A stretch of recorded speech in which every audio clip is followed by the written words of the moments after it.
and decide what Rachel needs to know. It was determined by the team that Rachel must learn to label and identify shapes, so we can now proceed to step 2.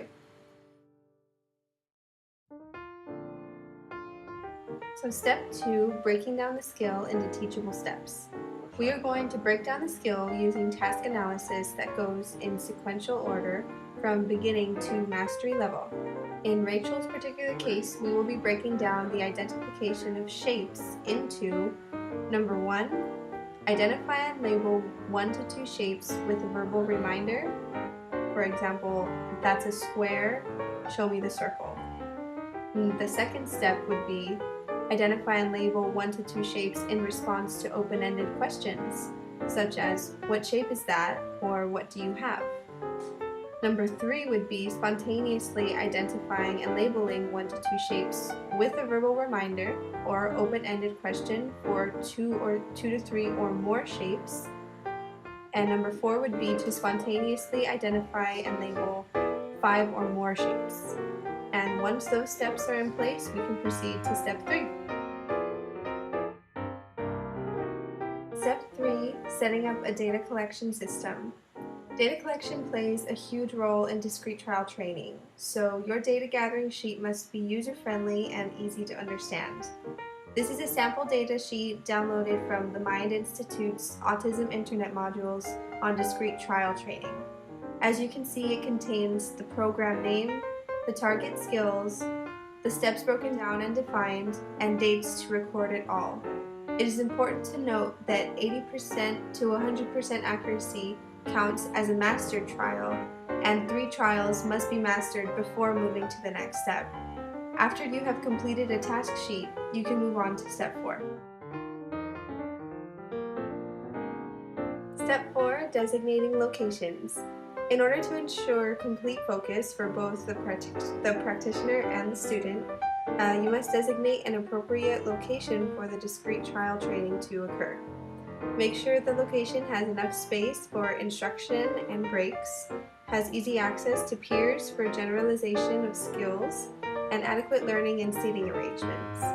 As you can see, the location where I am fits the needs for completing discrete trial training, and next I will gather my supplies. Since I'm looking to teach Rachel the skill of identifying shapes, I have to cut out 2 of each shape.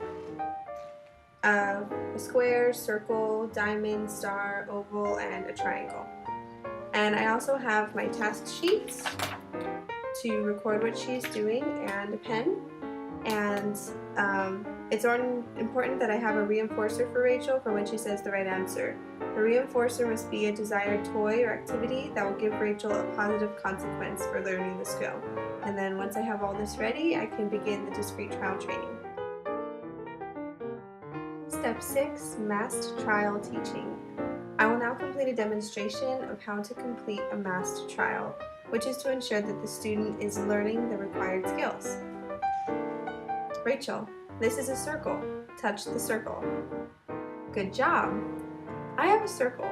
Show me the circle. Good job. I will record this until Rachel has reached mastery, which would be 90% for 3 consecutive teaching trials. Let's assume that Rachel is successful, so I will add another step. Rachel, which is the circle? Try again. Good job. Is this the circle? Good job. Which one is the circle? Good job.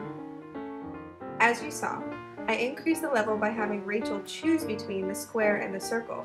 Since she was unsuccessful, I prompted her to reinforce which one was correct.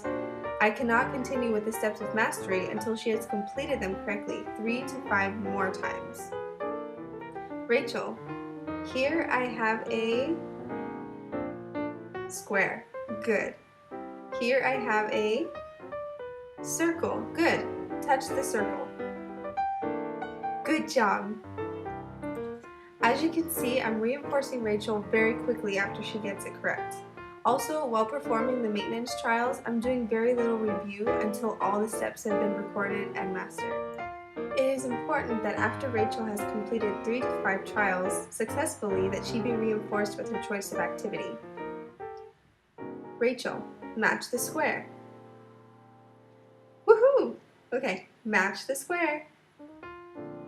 Good job. Match the square. Good job. Okay, cheetah. Step 7, delivering the trials. After completing the mass trial to teach all the skills, I will deliver the trials across several weeks, tracking the data that is collected. And I will introduce each shape in the same fashion, gradually over time, keeping track of which prompts I give Rachel and reinforcing her with her choice of activity. Step 8, conducting discrimination training. Since I'm teaching the skill of simply identifying shapes, discrimination training is not necessary. A situation when it would be necessary would be if I were introducing the colors or sizes of the shapes and asking her to discriminate between those. These skills can be added on later once Rachel has identified mastering the identification of shapes. Step 9 would be to review and modify the program. The Discrete Trial Training Program would not be complete without a chance to take a look at the data and looking for signs of progress. If Rachel is progressing, we can begin to complete maintenance trials so that she retains the information. These trials can be completed in different settings, with different adults, with different reinforcers, or different instructions or stimuli. Modify the program. The Discrete Trial Training Program would not be complete without a chance to take a look at the data and looking for signs of progress. If Rachel is progressing, we can begin to complete maintenance trials so that she retains the information. These trials can be completed in different settings, with different adults, with different reinforcers, or different instructions or stimuli.